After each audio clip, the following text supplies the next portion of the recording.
जय हिंद। मैं धर्मेंद्र कुमार। तो line by line Hindi NCERT series upon discuss कर रहे हैं। काफी सेशंस अपन ने डिस्कस कर लिए हैं और आज के सेशन में जो टॉपिक अपन डिस्कस करने जा रहे हैं उसका नाम है दो जीन की वंशागति। एनसीईआरटी का टॉपिक नंबर 5.2, जिसमें स्वतंत्र अपील का नियम देखेंगे, वंशागति का क्रोमोसोम सिद्धांत और सहलग्नता और पुनर्योग इतिहास अपन डिस्कस करेंगे। तो जो लास्ट सेशन में पढ़ा है उम्मीद में करता हूँ आपको समझ में आ गया है। इस सेशन को पूरा आपको देखना है, उसके बाद में एनसीईआरटी पढ़ना है। 100% एनसीईआरटी क्लियर आपकी हो जाएगी, कोई भी डाउट नहीं रहेगा। अगर फिर भी मान लीजिए 0.1% डाउट है तो आप कमेंट सेक्शन में कमेंट करके पूछ सकते हैं। डाउट की पिक्चर आपको भेजनी है, टेस्ट पेपर की पिक्चर भेजनी है, एनसीईआरटी की भेजनी है तो इंस्टाग्राम पर इस नाम से आप मुझे सर्च करेंगे तो वहां मैं आपको मिल जाऊंगा। अपने डाउट मेरे साथ डिस्कस कर सकते हैं। तो स्टार्ट अपन करते हैं। नेक्स्ट टॉपिक, दो जीन की वंशागति। मेंडल ने दो लक्षणों में भिन्न मटर के पौधों पर भी संकरण प्रयोग किए, जैसे पीले और गोल बीज वाले पौधों का क्रॉस हरे और झुर्रीदार बीज वाले पौधों से किया। चित्र में आपको बता रखा, भी देख लेंगे चित्र को भी। इससे आपको क्या समझ में आ रहा है कि पीला मतलब जो कलर की बात कर रहे हैं, ठीक है, पीला और गोल बीज बीज की बात कर रहे हैं। पीला कलर जो प्रभावी है किस पर, हरे पर। गोल बीज प्रभावी किस पर, झुर्रीदार बीज पर। ये पहले सेशन में ही अपन ने डिस्कस कर लिया। जो 7 विपर्यासी लक्षण थे उसके अंदर कॉन्ट्रास्टिंग जो पेयर्स थे उसके अंदर अपन पहले से डिस्कस कर चुके हैं। मेंडल ने पाया कि इस प्रकार के जनकों के संकरण से केवल पीले रंग वाले गोल बीज, चित्र दे दिए अपने, उसके पौधे प्राप्त हुए। कैसे, पीले और गोल बीज वाले F1 में प्राप्त होंगे, क्योंकि ये अपन ने बात कर ली थी प्रभाविता के नियम से। ठीक है, तो आप बता सकते हैं कि पीले हरे रंग और गोल झुर्रीदार आकृति में कौन प्रभावी रहा होगा, बता दिया। पीला रंग हरे के ऊपर और गोल आकृति झुर्रीदार के ऊपर प्रभावी है। यही निष्कर्ष जब पीले एवं हरे तथा गोल एवं झुर्रीदार बीज वाले पौधों के बीच एक संकर संकरण अलग अलग किया गया तो इनके परिणामों से भी निकलता है। इजी है ना, इसमें कोई दिक्कत वाली बात नहीं है। बात कर रहे हैं यहां पर, चित्र को डिस्कस करेंगे अभी। जीनोटाइप प्रतीक कैपिटल वाई प्रभावी पीले बीज वर्ण को बता रहा है। कैपिटल वाई किसको बता रहा है, प्रभावी पीला बीज जो है, और स्मॉल वाई जो है ए प्रभावी को बता रहा है। वो कलर कौन सा है, हरा है। स्मॉल वाई इस प्रकार से लिख देते हैं। तो ये अपने पास हो गया पीला और ये अपने पास कौन सा हो गया, हरा। और बीज का जो शेप आकार की बात करें तो जो कैपिटल आर आपको बताया जा रहा है वो गोल बीज के लिए हो गया, और स्मॉल आर जो आपको यहां पर बताया जा रहा है वो झुर्रीदार बीज के लिए यहां पर हो गया। ठीक है, झुर्रीदार बीज के लिए यहां पर हो गया। तो यहां पर अपन इनका क्रॉस करवाएंगे तो सबसे पहले जीनोटाइप अपन ने लिख लिया इस प्रकार से। ये प्रभावी है, दोनों ये प्रभावी अपने पास, ये और ये प्रभावी, इनको साथ में आपने लिख लिया। Capital R capital R, capital Y, small R और स्मॉल वाई, ये अपने पास ए प्रभावी है। और यहाँ से गैमेट बनाने की बात करें तो आपको आ जाना चाहिए कि दो जीन की वंशागति हो रही है, तो यहाँ से कैपिटल आर और small Y, sorry capital Y और या स्मॉल आर और स्मॉल वाई यहाँ पर बन जाएगा। और ये जब इनका क्रॉस करवाएंगे तो ये अपन को यहाँ पर मिलेगा। जब मेंडल ने F1 पौधों को, अब ये F1 अपने पास capital R capital Y small Y आपको यहाँ पर मिला। अब इनको वापस से अपन क्रॉस करवाएंगे। जब मेंडल ने इन F1 पौधों को स्वयं संकरित किया तो F2 के 3/4 पौधों के बीज पीले और 1/4 के कैसे थे, हरे थे, जो अपन ने पहले डिस्कस किया था F2 में। लेकिन यहाँ अंतर यह है कि यहाँ दो जीन की वंशागति अपन पढ़ रहे हैं, वहां पर एक पढ़ा था पहले और दो की यहाँ पर अपन पढ़ रहे हैं। पीला और हरा रंग 3:1 के अनुपात से भी संयोजित हुआ। इसी प्रकार गोल और झुर्रीदार बीज की आकृति भी 3:1 में भी संयोजित हुई, एक संकर क्रॉस की तरह। तो इसके अंदर अपन डिस्कस करेंगे। तो ये देखेंगे आप लोग, जनक पीढ़ी आपको बता रखी है, गोल पीला है ये जो प्रभावी है कैपिटल में, झुर्रीदार हरा है ये ए प्रभावी। इनका जब युग्मक अपन ने बनाया तो कैपिटल आर कैपिटल वाई बना है प्रभावी से, और स्मॉल आर स्मॉल वाई बना है ए प्रभावी से। जब क्रॉस आपने करवाया तो F1 पीढ़ी में क्या मिलेंगे, गोल जो आपके पास बीज हैं वो मिलेंगे पीले रंग के साथ। ठीक है, बाकी जो ए प्रभावी वाला था झुर्रीदार और जो हरा है वो यहाँ पर नहीं दिखेगा। लेकिन जब इनका अपन क्रॉस कराएंगे, स्वपरागण अपन यहाँ पर कराएंगे तो कुछ इस प्रकार से अपन को रिजल्ट मिलेगा। सबसे पहले आपने क्या कर लिया है, युग्मक बना लिया है। जो capital R small R capital Y small Y थे, यहाँ पर युग्मकों की बात कर रहे हैं अपन। ठीक है, दो जीन की वंशागति कर रहे हैं तो ये तो अपने पास कलर है बीज का और ये क्या है, शेप है। तो यहां से इस आर को कैपिटल वाई के साथ जा सकता है कैपिटल, ये स्मॉल के साथ जा रहा है। ये स्मॉल आर कैपिटल वाई जा सकता है और सबसे लास्ट में स्मॉल आर स्मॉल वाई यहां पर जा सकता है। तो ये क्या हो गया, अपने पास चार प्रकार के युग्मक यहां से बन जाएंगे। तो इन चारों को अपन क्या लिखेंगे, यहां पर युग्मक बना ले, एक इस अक्ष पे और दूसरा इस अक्ष पे लिखेंगे और इनका वापस से क्या करा देंगे, क्रॉस यहां पर अपन करवा देंगे इन चारों के साथ में। तो चार युग्मक के साथ में क्रॉस कराओगे टोटल अपने पास कितना रिजल्ट मिलेगा, 16 मिलेगा, जो इस 16 कॉलम में आपको बता रखा है F2PD में, है ना। तो इसको सबसे पहले इसके साथ कराया, फिर इसके साथ, फिर इसके साथ, फिर इसके साथ, ये हो गया कंप्लीट। अब ये अपने पास आया तो ये यहां पर सबसे पहले इसके साथ में आएगा, फिर इसके साथ में आएगा, फिर इसके साथ में। इस प्रकार से आपको क्या करना, पुन्नेट चार्ट में जो क्रॉस है वो अपन को करवाना है। तो जहां कैपिटल आर आ रहा है वो क्या हो जाएगा, प्रभावी हो जाएगा, चाहे भले स्मॉल वहां पर आए, ठीक है। और जहां कैपिटल वाई आ रहा है वो क्या हो जाएगा, प्रभावी हो जाएगा। लेकिन मान लीजिए दोनों स्मॉल आ रहे हैं इस प्रकार से, तो वो क्या है, ए प्रभावी। जैसे यहाँ इससे आप देखेंगे गोल और पीला यहाँ पर है, ठीक है। यहाँ इसके आप देखेंगे तो यहाँ कैपिटल आर स्मॉल आर है, स्मॉल आर है लेकिन कैपिटल वाला क्या है, प्रभावी, इसीलिए क्या है, गोल है ना। तो इस प्रकार से आपको देखना है यहाँ पर। तो अपने को चार अलग अलग प्रकार के पादप जो है लक्षण प्रारूप के आधार पर मिलेंगे। एक तो गोल पीला मिलेगा, एक गोल हरा मिलेगा, एक झुर्रीदार पीला मिलेगा और एक क्या मिलेगा, झुर्रीदार हरा यहाँ पर मिलेगा, जिनका अनुपात 9:3:3:1 में मिलेगा। अगर जीनोटाइप आपसे पूछा जाए तो जीनोटाइप में आप देखेंगे अलग अलग प्रकार के जो यहाँ पर जीनोटाइप है उन्होंने, जैसे ये लिखा कैपिटल आर स्मॉल वाई, ये कितना है अपने पास, एक है। फिर यहाँ आप देखेंगे capital R small R capital Y यहाँ पर लिखा है, ये और ये कितना है, सेम है। यहाँ आप लिखेंगे ये कितना है, दो, मतलब ऊपर लिखते चलेंगे यहाँ पर तो आप देख सकेंगे आसानी से, आपको समझ में आ जाएगा। फिर ये आप लेंगे यहाँ पर, ये कितना है, ये भी आपके पास कितना है, 2 है। और ये अपने पास कितना है, ये भी कितना अपने पास 2 है ना। तो अगर इसका मैं पूछूं, इसका अगर मैं आपसे पूछूं कि ये कैसा है, दिखने में कैसा है, capital R small Y small Y, तो यहाँ कैपिटल आर आ रहा है मतलब ये क्या होगा, गोल होगा। और कैपिटल वाई आ रहा है इसका मतलब क्या होगा, ये पीला हो, है ना, पीला हो। बाकी ये तो है प्रभावी, छोटे वाले तो अपन लेंगे नहीं। तो इस प्रकार से आप देखेंगे तो आपको आसानी से मिल जाएगा जो जीन प्रारूप है वो भी। क्लियर है, ठीक है या नहीं। इस प्रकार से आप देख सकते हैं इनको, थोड़ा सा इस प्रकार से आप इसके अंदर देख सकते हैं। ये कितना है, 4 3 7 और 2 9 क्या मिलेंगे, गोल पीले मिलेंगे।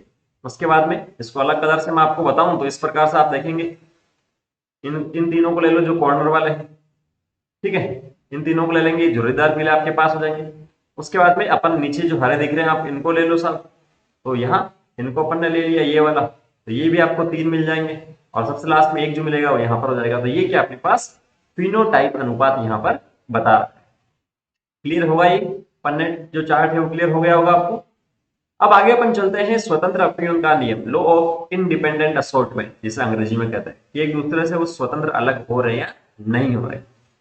तो द्विसंकर क्रॉसों में जैसे चित्र 5.7 में फिनोटाइप जो बता रखा है वो गोल पीला, झुर्रीदार हरा, गोल हरा और झुर्रीदार हरा 9:3:1 के अनुपात में प्रकट हुए। मेंडल द्वारा अध्ययन किए गए कई लक्षण युग्मकों में ऐसा अनुपात देखा गया है।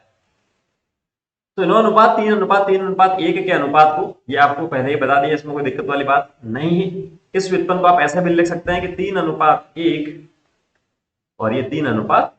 F1 पीढ़ी में जब उनको मिला था, F1 पीढ़ी में जब अपन को मिलता है कि 75% जो होता है वो प्रभावी होता है और 25% अप्रभावी जो अपने पास, ठीक है। 3:1 जो अपन ने एक जीन वाले में पढ़ा था, तो यहाँ अपने पास 3:1 और ये 3:1, इसे आप मल्टीप्लाई करेंगे तो कितना आएगा, इसको आप पहले इससे कर लो 9:3। अब इसको आप इसके साथ कर लो तो 3:1, ये इस प्रकार से मिल जाएगा। द्विसंकर क्रॉसों दो विशेषकों में भिन्न पौधों के क्रॉस के परीक्षण पर आधारित मेंडल ने एक दूसरा सामान्य नियम प्रस्तावित किया, जिसे मेंडल का स्वतंत्र अपव्यूहन का नियम अपन कहते हैं।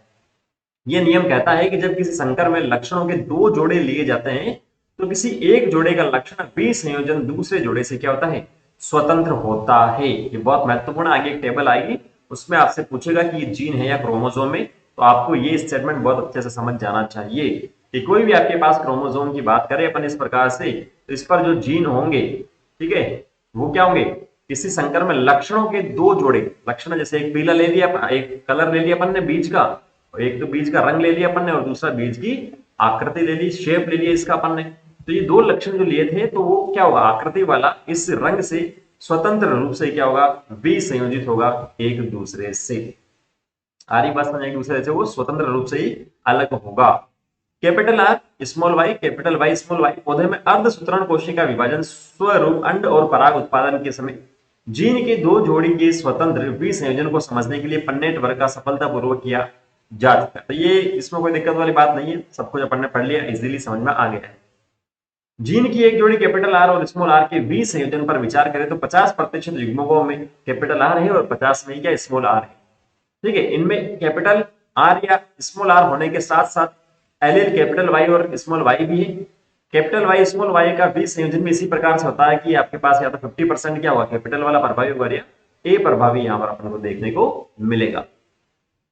अतएव कैपिटल आर धारी युग्मकों के 50% में कैपिटल वाई और दूसरे 50% में स्मॉल वाई, इसी प्रकार कैपिटल स्मॉल आर धारी युग्मकों में 50% वाई और शेष 50% में स्मॉल वाई है। अतः युग्मकों के कितने जीनोटाइप बनेंगे, 4। ये जो अपन ने डिस्कस यहाँ पर पहले कर लिए हैं। ठीक है, जब आप पन्नेट वर्ग के दो पार्श्वों में अंड और पराग लिखेंगे, जो अंड और पराग की ये बात कर रहा है तो ये कहां से आया, अंड और पराग, ये देखेंगे तो ये मादा युग्मक है और ये नर है, जो पराग है ये, और ये क्या है, अंड है यहाँ पर। तो ये क्या करेंगे, देखेंगे तो संगठन का पता करना आसान होगा, जिनसे क्या होता है F2 पौधे उत्पन्न होते हैं, चित्र 5.7। तो ये जीनोटाइप और फिनोटाइप की बात कर ली, 16 वर्ग जो आपको दे रखे हैं वो भी अपन ने बात कर ली। ठीक है, क्या पन्नेट वर्ग के प्रयोगों के आंकड़ों से आप F2 के जीनोटाइप का पता कर सकते हैं? पता मैंने आपको बताया था कैसे करना, 1:2:2:1:1:1:2 इस प्रकार से कुछ 8-9 आपको जीनोटाइप मिलेंगे। खुद से आपको करना, कमेंट सेक्शन में कमेंट करके बताना, जिसका सही होगा बता दूंगा सही है, जिसका गलत होगा तो उसको सही मैं बता दूंगा, लेकिन इतना सा आपको करना पड़ेगा। ठीक है, इतना समझ में आया उसके लिए। तो जीनोटाइप क्या है, क्या यही रहेगा, नहीं रहेगा, बता देता हूं आपको, नहीं रहेगा, बस इतना सवाल। अब बात करते हैं वंशागति का क्रोमोसोम सिद्धांत। किसका, वंशागति का क्रोमोसोम सिद्धांत, क्रोमोसोमल थ्योरी ऑफ इनहेरिटेंस जिसे अपन कहते हैं, कि क्रोमोसोम जो एक पीढ़ी से दूसरी पीढ़ी में जा रहा है तो किस प्रकार से जा रहा है, क्या वो अलग होके जा रहा है, स्वतंत्र होके जा रहा है या नहीं जा रहा है। तो लक्षणों की वंशागति पर किया गया 1865 में प्रकाशित हो चुका था ये जो एक्सपेरिमेंट, किंतु कई कारणों से 1900 तक ये एक कार्य था वो अज्ञात ही रहा। ध्यान में रखना कब प्रकाशित हुआ था और कब तक नहीं वापस इसका हुआ था खोज। एक तो आज की तरह उन दिनों संचार की सुविधाएं नहीं थी, आज क्या करेंगे 2 मिनट लगता है, 1 सेकंड लगता है, 2 मिनट भी बहुत बड़ी बात है। ठीक है, संचार का माध्यम। दूसरे जो था जीन, या जिसे मेंडल ने कारक कहा था, जीन किसने कहा था, जॉनसन साहब ने कहा था। संकल्पना की कि वे लक्षणों के नियंत्रण की स्थायी और विविक्त इकाइयों के रूप में तथा इनका नियंत्रण की एक संकल्पना, अर्थात ऐसे एलील जो एक दूसरे के साथ सम्मिश्रण नहीं होता है, मेंडल के समकालिक वैज्ञानिकों को रास नहीं है। तो मेंडल साहब ने तो पहले ही काम कर दिया था अपना, लेकिन उस टाइम टेक्नोलॉजी नहीं थी, संचार के माध्यम नहीं था। मान लीजिए मैं टैलेंटेड हूँ, मेंडल साहब वहां बैठे हैं, वो मुझे कैसे बताएंगे, माध्यम नहीं था, है ना।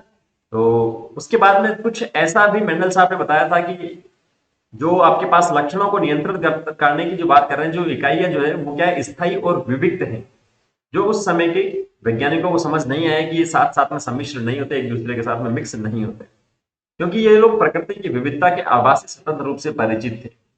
और तीसरा ये था कि उस समय के जीव वैज्ञानिकों को मेंडल का जीव घटना के स्पष्टीकरण के लिए अपनाया गया गणित आधारित रास्ता बिल्कुल नया और कई जैव वैज्ञानिकों द्वारा अस्वीकार्य था।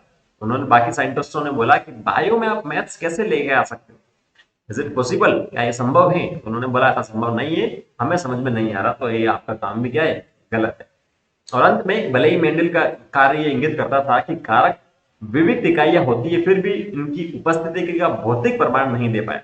भौतिक का मतलब जैसे कोशिका है, उसके अंदर केंद्र के वो दिख रहा है, कोशिका द्रव्य वो दिख रहा है, लेकिन इनकी जो भौतिक इकाई उस समय थी वो इसका प्रमाण नहीं दे पाया ये किस पदार्थ की बनी है।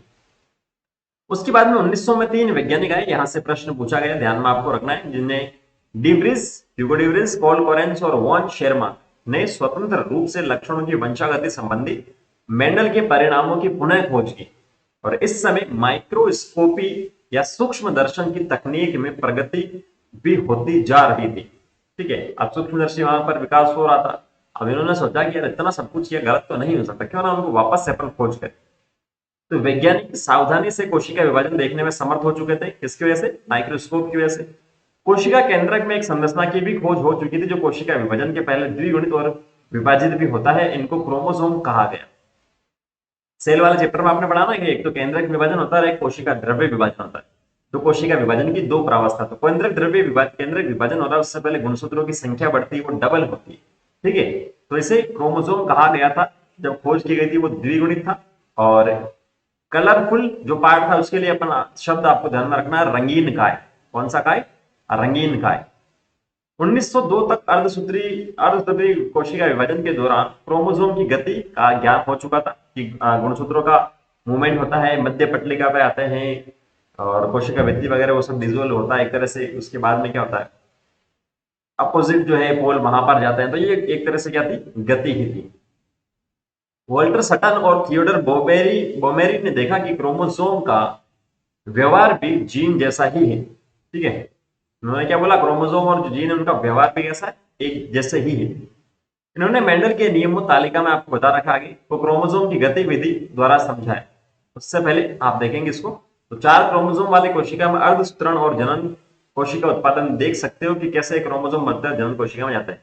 तो अवस्था आपको पता है G1 S G2 या थी अपने पास, ये G1 था यहाँ पर। उसके बाद में S जो आता है उसमें क्या होता है, रेप्लिकेशन हो चुका, प्रतिकृति हो चुका, तो एक से डबल हो चुका है, द्विगुणित हो चुका है। अब जो है आपके पास अर्धसूत्री विभाजन फर्स्ट जो है उसकी पश्चावस्था जो है उसमें आप देखेंगे इस प्रकार का कुछ है। अर्धसूत्री सेकंड में पश्चावस्था जो है इस प्रकार से, मतलब वापस से यहाँ पर क्या हो चुका है, जो 2n था वो वापस से n हो चुका है। तो क्या हो चुका है, n हो चुका है।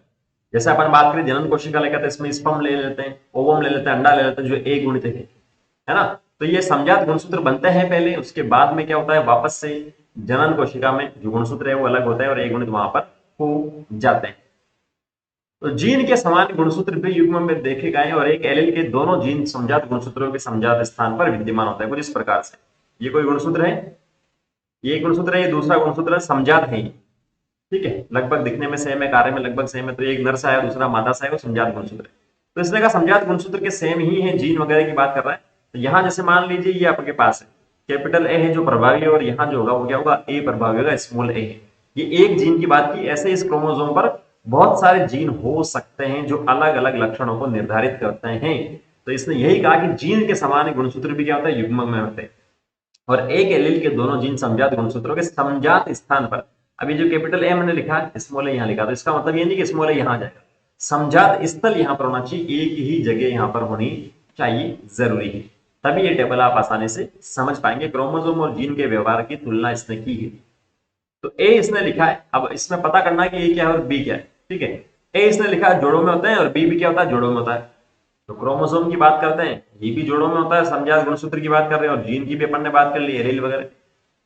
युग्मक जनन के दौरान इस प्रकार भी संयोजित होता है कि एक युग्मक जोड़ों में केवल एक ही जाता है। तो इसमें अगर युग्मक जनन होगा, अर्धसूत्री विभाजन होगा, तो ये एक कोशिका में इधर एक ही जाएगा और दूसरे में अलग चला जाएगा, नर या मादा की बात करते हैं। इसमें भी यही लिखा है कि युग्मक जनन के दौरान 20 संयोजित होते हैं, जोड़े से केवल एक ही युग्मक को प्राप्त होता है।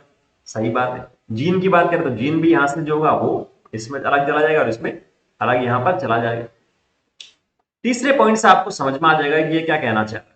अलग अलग जोड़े एक दूसरे से स्वतंत्र भी संयोजित होते हैं। ये एक जोड़ा मान लो समझाने के लिए, दूसरा जोड़ा आप मान लो। ठीक है, अलग अलग जोड़े जो एक दूसरे से क्या होता है, बी है। अगर ये जो जोड़ा है आपके पास अलग होकर इस प्रकार से जा रहा है और ये जो है आगे चलकर अलग होगा यहां पर इस प्रकार से, तो ये क्या है, एक दूसरे से अलग जा रहा है। सही बात है। इसमें लिखा एक जोड़ा जो होता है दूसरे से स्वतंत्र होता है। इस एक जोड़ा जो दूसरे से स्वतंत्र होता है, तो यहां इसका जो एक जोड़ा है, जीन की भी बात कर लेते हैं यहां पर साथ साथ में। ये जो जीन है, यहां जो जीन है वो अलग हो रहे थे। कैपिटल ए की बात की, स्मॉल ए की अपन ने बात की, मान लो यहां पर। तो एक जो जोड़ा है वो दूसरे से क्या है, स्वतंत्र भी संयोजित होता है। इंग्लिश में आपको इसको समझेंगे, वन पेयर की बात कर, यहां अलग अलग जोड़े की बात कर रहा है, बहुत सारे की बात कर रहा है। तो ये जो आपके पास होगा ना ए वाला, ये होगा क्रोमोसोम गुणसूत्र के लिए होगा, और ये आपके पास होगा जीन के लिए। एक जोड़ा यहाँ कैपिटल है और स्मॉल ए जो लिखा है दूसरे से स्वतंत्र भी संयोजित होगा। ठीक है, जैसे यहां मैं लिख देता हूं कैपिटल आर और स्मॉल आर, तो ये क्या हुआ, एक दूसरे से क्या हुआ, अलग होगा। भी संयोजित हो रहा है वो एक दूसरे से अलग होगा। और इसने लिखा अलग अलग जोड़े एक दूसरे से स्वतंत्र भी संयोजित होते हैं। इसने जोड़ा ही यहाँ पर अलग कर दिया, और यहाँ एक जोड़े की यहाँ जो बात की उसके हिसाब से बहुत सिमिलर स्टेटमेंट लिखे, कंफ्यूज आपको नहीं होना। ए वाला क्रोमोसोम होगा, बी वाला क्या होगा, जीन यहाँ पर होगा। अर्धसूत्रण फर्स्ट की पश्चावस्था में क्रोमोसोम के दो जोड़े मेटाफेज पट्टिका पर एक दूसरे से स्वतंत्र रूप से पंक्तिबद्ध होते हैं, बता दिया पहले आपको। इसे समझने के लिए दाएं और बाएं स्तंभों के चार अलग अलग रंगों के क्रोमोसोम की तुलना करो, तो कोई दिक्कत वाली बात आपको इसके अंदर नहीं आएगी। चित्र भी आपको बता दिया है, इसके अंदर देख सकते हैं आप क्रोमोसोमों का स्वतंत्र अपव्यय हो रहा है। या अर्धसूत्री की पश्चावस्था है, ये चार जहां पर आपको बता रखे, इसमें भी चार बता रखे। ये अर्धसूत्री विभाजन की सेकंड जो पश्चावस्था, अर्धसूत्री सेकंड, क्योंकि आपको पता है कि अर्धसूत्री विभाजन दो होता है, प्रथम और द्वितीय। तो कभी भी चित्र दे देगा ये किसका है, फर्स्ट का है, सेकंड का, ये किसका है, ये किसका है, तो इसमें आपको कंफ्यूज नहीं होना है। तो अर्धसूत्री में क्या होगा, ये अलग अलग यहाँ पर आ जाएंगे। तो ये चारों है जनन कोशिकाओं में, क्योंकि अर्धसूत्री विभाजन में अर्धसूत्री में 1 से 4 कोशिकाएं बनती है, समसूत्री में कितनी बनती है, 1 से 2 बनती है। तो यहाँ अर्धसूत्री की बात करा तो यहाँ जो एक थी उससे 4 बनी है, जो क्या है, जनन कोशिका है। तो इसने कलर के बारे में बता रखा और कुछ भी नहीं है, ठीक है, आप कंफ्यूज हो ही नहीं सकते। इसके अंदर एक लंबा श्वेत तथा एक छोटा श्वेत क्रोमोसोम और लंबा काला और छोटा काला क्रोमोसोम एक ही ध्रुव पर है। तो श्वेत तो वैसे इसके अंदर नहीं दिख रहा है, एक लंबा श्वेत और एक छोटा काला। अब कलर है तो इसमें क्या कह सकते हैं, प्रिंटिंग में ऐसा ही, ठीक है। तो ये आपको सिंपल सा ध्यान में रखना है कि ये जो है ये अलग हुए हैं, यहां से भी वापस ये अलग हुए हैं, बस इतना सा ध्यान में रखना है आपको, सिंपल सा। सट्टन और बोवेरी ने तर्क प्रस्तुत किया कि क्रोमोसोम युग्म का जोड़ा बन जाना या अलग होना अपने में ले जाए जा रहे कारकों के विसंयोजन के कारण बनेगा। सट्टन ने क्रोमोसोम के विसंयोजन के ज्ञान को मेंडल के सिद्धांतों के साथ जोड़कर वंशागति का क्रोमोसोम या सिद्धांत प्रस्तुत किया, बहुत महत्वपूर्ण है, ठीक है। ये किसने दिया, केवल आपसे पूछा ऑप्शन में दिया जाए सट्टन, बोले सट्टन प्लस मेंडल। मेंडल ने हालांकि पहले ही प्रस्तावित कर दिया था, लेकिन उसके सिद्धांतों को भी इसने क्या किया था, जोड़ा था साथ में। इस विचार के विश्लेषणों का अनुपालन करते हुए थॉमस हंट मॉर्गन तथा उसके साथियों ने वंशागति का क्रोमोसोम बाद या सिद्धांत के प्रयोगात्मक सत्यापन की और यौन जनन उत्पादन विभेदन के लिए खोज के आधार की नींव डाली। ये प्रश्न पूछा जा चुका है AIPMT में, किसने दिया था और किस पर एक्सपेरिमेंट किया था, मॉर्गन ने। और उसमें ये दो चित्र देखें, यहां से भी प्रश्न पूछा गया, नर छोटा है या मादा, ठीक है। नर यहाँ पर देखेंगे, छोटा वाला नर है और बड़ा वाला क्या है, मादा है। तो मॉर्गन ने फल मक्खियों, फ्रूट फ्लाई जिसे अपन कहते हैं, ड्रोसोफिला मेलानोगास्टर भी कहते हैं जिसे, उस पर काम किया जो ऐसे अध्ययनों के लिए उपयुक्त पाए गए। कैसे, जो ऊपर अपन पढ़ रहे हैं, ये क्रोमोसोम का सिद्धांत जो था। इन्हें प्रयोगशाला में सरल कृत्रिम माध्यम पर रखा जाता था। अब बात यह है कि इन्हें ही क्यों चयन किया गया है, चूहे को कर सकते थे, इंसान को कर सकते थे, या दूसरे जीवों को कर सकते थे। तो सबसे पहला तो यह था कि सरल कृत्रिम माध्यम, आसानी से इनकी वृद्धि अपन करवा सकते थे। ये अपना जीवन चक्र जो है 2 सप्ताह में पूरा कर लेते हैं। मनुष्य को ही लेंगे, मान लीजिए मुझे ही लिया, तो मॉर्गन साहब मरे ना मरे, मैं तो मर ही जाऊंगा, क्या मैं मरू ना मरू, मॉर्गन साहब मर जाएंगे। तो वो थोड़ा लंबा टाइम रहता है, उसमें स्टडी नहीं होगी, ये कम समय इसमें हो जाए। इसमें एकल मेथड से विशाल संख्या में, ठीक है। अब यहाँ इंसानों को खत्म करेंगे तो कैसे करेंगे, इंसान तो है ही मतलब, वो दूसरों को ही काम में ले रहा है, क्योंकि पहली बात तो ये अपनी संख्या बहुत ज्यादा बढ़ा रही है, ठीक है, और इनका जीवन चक्र जो है वो भी कम समय का है। साथ ही जो लिंगों का विभेदन स्पष्ट था, बता दिया, नर छोटा है और मादा बड़ी है। नर और मादा की पहचान आसानी से की जा सकती थी। साथ ही इसमें आनुवंशिक विविधताओं के अनेक प्रकार थे जो कम क्षमता वाले माइक्रोस्कोप से भी देख सकते थे। आजकल तो इलेक्ट्रॉन माइक्रोस्कोप वगैरह आ चुका, छोटी से छोटी देख सकते हैं चीज, लेकिन उस समय ऐसा पॉसिबल नहीं था, कम क्षमता वाले से देखना था, इसीलिए वो जो ड्रोसोफिला मेलानोगास्टर था उसका चयन किया गया। अब नेक्स्ट आता है सहलग्नता और पुनर्योजन। ये आपने अगर पहला वाला टॉपिक समझ लिया तो इसमें कोई दिक्कत आपको नहीं आएगी, क्रॉसिंग ओवर आपने समझ लिया तो भी कोई दिक्कत नहीं आएगी। लिंग सहलग्न जीनों के अध्ययन तो मॉर्गन ने ड्रोसोफिला में कई द्विसंकर क्रॉस किए। इसमें सेक्स लिंग जो जीन है, लिंग सहलग्न जो क्रोमोसोम होते हैं उसकी बात कर सकते हैं, जीन की बात कर सकते हैं, इसमें सेक्स लिंग जीन। तो ये मेंडल द्वारा मटर में किए गए द्विसंकर क्रॉसों के समान थे। उदाहरण के लिए मॉर्गन साहब ने पीले शरीर, अब यहाँ जो कलर लिखा उसमें आपको कंफ्यूज नहीं होना, सिंपल समझना है कि पीले शरीर और श्वेत आंखों वाली मक्खियों का संकरण भूरे शरीर और लाल आंखों वाली मक्खियों के साथ। तो यहाँ क्या 2 जीन की वंशागति अपन पढ़ रहे हैं, तो 2 जीन आएंगे यहाँ पर, एक तो जो शरीर का कलर है पीला और भूरा, और दूसरा आंखों का जो कलर है सफेद और लाल, उस पर स्टडी किया। और फिर F1 संततियों को आपस में क्रॉस करवाया, तो उसने देखा कि 2 जीन एक दूसरे से स्वतंत्र भी संयोजित नहीं हुए, और F2 का जो अनुपात था 9:3:1 से काफी भिन्न मिला, ठीक है। 2 जीनों के स्वतंत्र कार्य करने पर यह अनुपात अपेक्षित था। यहां पर जो उनको अनुपात मिला वो क्या था, अलग मिला। क्यों? क्योंकि वो एक दूसरे से स्वतंत्र बीज संयोजित नहीं हुई थी। सारी बात समझो, स्वतंत्र बीज संयोजित हुए थे, वो स्वतंत्र अपव्यन की अपन ने बात कर ली थी 9:3:3:1, लेकिन इन्होंने जो स्टडी की उसमें ऐसा नहीं था। मतलब सभी जीवों में ये जो नियम था वो 100% सही नहीं था।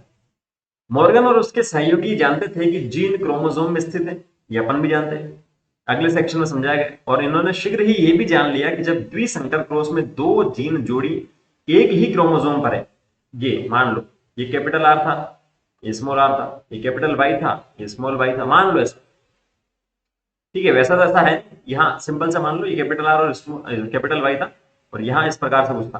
तो ये क्या बोल रहा है कि दो जीन जोड़ी एक ही क्रोमोसोम पे है, एक ही गुणसूत्र पे, इस प्रकार का आप मान लो इस प्रकार से, ठीक है। तो जनकीय जीन संयोजनों का अनुपात ए जनके से काफी ऊंचा रहता है, इसको समझो आप। पहले केस में तो अपन ने इस प्रकार की बात की थी, समजात गुणसूत्र जो जोड़े में मिल रहे थे, यहाँ कैपिटल आर था और यहाँ स्मॉल आर, ठीक है, यहाँ कैपिटल वाई था और यहाँ स्मॉल वाई। अब बात कर रहे हैं एक ही क्रोमोसोम की, ये कैपिटल आर और यहाँ कैपिटल वाई जो है, इसको समझो सिंपल सा, ठीक है। एक ही क्रोमोसोम पे क्या बोल रहा है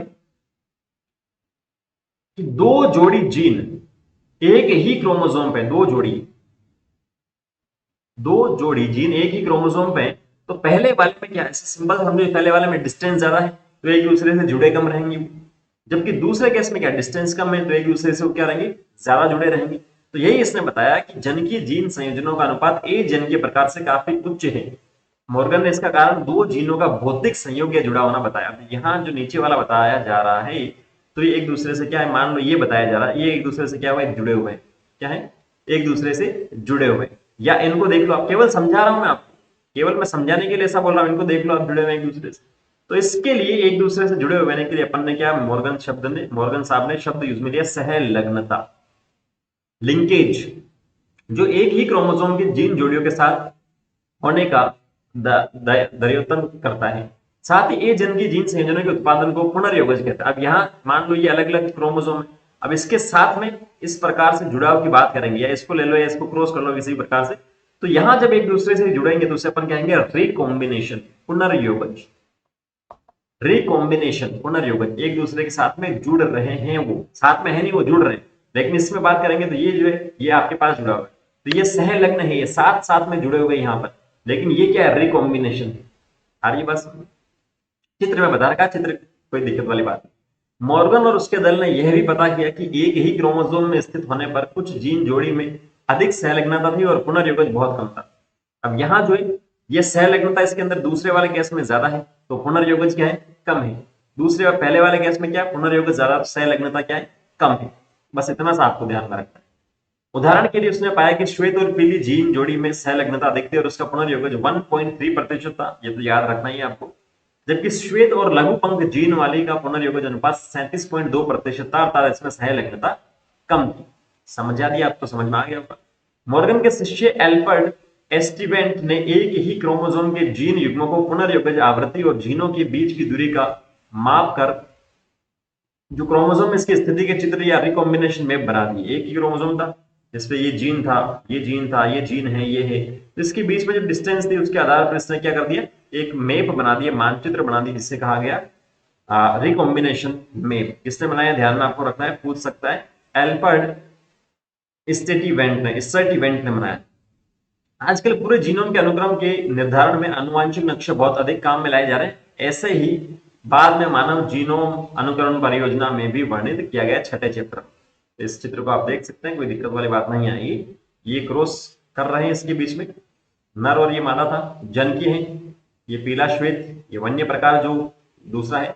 जब इसके बीच में आपने क्रॉस करवाया तो यहाँ पर आप देखेंगे वन्य प्रकार पीला श्वेत एक दूसरे के साथ में क्या हुआ है, F1 पीढ़ी में एक्सचेंज यहाँ पर हुआ है। सेम ऐसा आप देखेंगे श्वेत और लघुतर है, और ये वन्य प्रकार इसके बीच में क्रॉस करवाया तो ये वन्य प्रकार और श्वेत लघुतर, ठीक है, इस प्रकार से इन्होंने कराया।